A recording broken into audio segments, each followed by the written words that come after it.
ঠিক আছে, চলুন একদম সরাসরি মূল বিষয়ে ঢুকে পড়ি।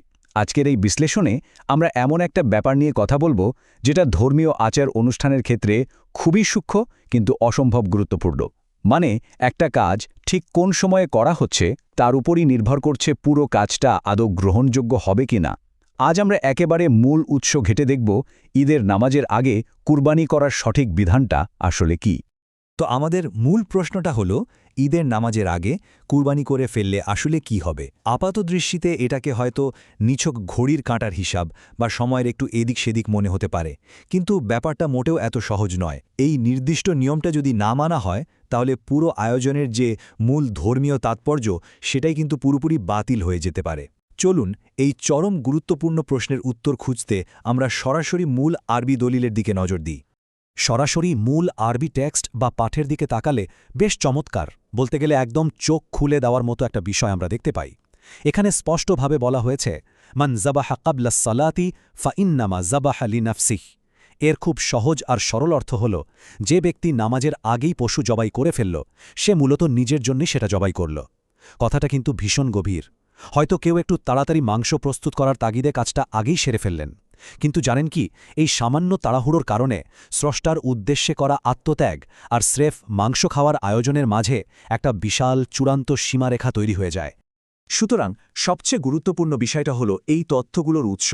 এখানে কিন্তু নিছক কোনো ব্যক্তিগত মতামত বা ধারণা দেওয়া হচ্ছে না।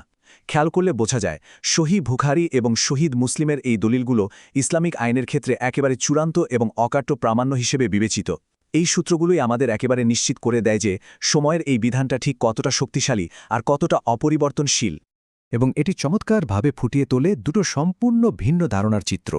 একদিকে রয়েছে ঠিক নামাজের আগে পশু জবাই করা, যেটার মানে দাঁড়ায় মূলত নিছক মাংসের ব্যবস্থা করা, আর অন্যদিকে রয়েছে একদম সঠিক সময়ে অর্থাৎ নামাজের পর করা কুরবানি, যা কিনা একটা পূর্ণাঙ্গ গ্রহণযোগ্য ধর্মীয় ইবাদাত। কাজ কিন্তু একটাই, পশু জবাই করা, কিন্তু শুধুমাত্র সময়ের পার্থক্যের কারণে একটা পরিণত হচ্ছে সাধারণ আহারে আর অন্যটা রূপ নিচ্ছে এক মহান নিদর্শনে। ব্যাপারটা সত্যি বিস্ময়কর। এই তুলনামূলক বিশ্লেষণের পর চূড়ান্ত সিদ্ধান্তটা কিন্তু আমাদের সামনে একেবারে পরিষ্কার। বিধানটা হলো, নামাজের আগেই কুরবানি করলে তা কোনোভাবেই কুরবানি হিসেবে গণ্য হবে না। ব্যাস, এটাই শেষ কথা। এখানে কোনো বিকল্প নেই, কোনো ছাড় দেওয়ার সুযোগও নেই। একবার চিন্তা করলে অবাক হতে হয়।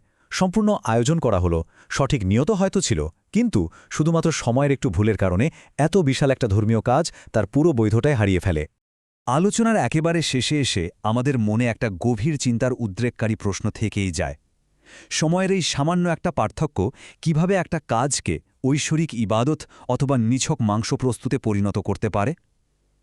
এই বিষয়টা আমাদের বাধ্য করে ইবাদতের অন্তর্নিহিত তাৎপর্য নিয়ে একদম নতুন করে ভাবতে। একটা ধর্মীয় আচারের বাহ্যিক রূপের চেয়েও যে নির্ধারিত সময়ের প্রতি এই নিঃস্বার্থ আনুগত্য অনেক বেশি গুরুত্বপূর্ণ, সেটাই আজ স্পষ্টভাবে প্রমাণিত হল। সময়ের এই যে রূপান্তরকারী ক্ষমতা, এটাই কিন্তু আমাদের প্রতিটা বিধানের পেছনের গভীর অর্থ অনুধাবন করতে আরও বেশি উৎসাহিত করে।